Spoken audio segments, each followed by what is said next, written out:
আন্তর্জাতিক সময়ের সঙ্গে আছি আমি আমিরুল ইসলাম আলিফ। পাল্টাপাল্টি হামলায় উত্তপ্ত ভারত পাকিস্তান। বুধবার পাকিস্তানের আজাদ কাশ্মীর ও অন্যান্য জায়গায় ক্ষেপণাস্ত্র হামলা চালিয়েছে ভারত। এতে শিশুসহ ৮ জন নিহত ও ৩৫ জন আহত হয়েছেন। হামলার দায় স্বীকার করেছে নয়াদিল্লি। পাল্টা জবাবে ভারতের ৫টি যুদ্ধবিমান ও একটি ড্রোন ভূপাতিত করেছে পাকিস্তান। ভারতীয় সেনাবাহিনীর একটি ব্রিগেড সদর দফতর ও চেকপোস্ট ধ্বংসের দাবি করেছে ইসলামাবাদ। এদিকে ভারতের হামলাকে লজ্জাজনক আখ্যা দিয়েছেন মার্কিন প্রেসিডেন্ট ডোনাল্ড ট্রাম্প। পাকিস্তানের প্রতিরক্ষা মন্ত্রী খাজা আসিফ সংবাদ মাধ্যম ARY নিউজকে জানিয়েছেন, বেসামরিকদের লক্ষ্য করে চালানো এ হামলা কাপুরুষোচিত।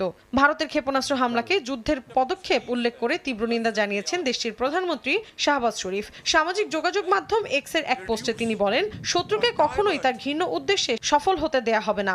এদিকে পাকিস্তানি ভূখণ্ডে ভারতীয় ক্ষেপণাস্ত্র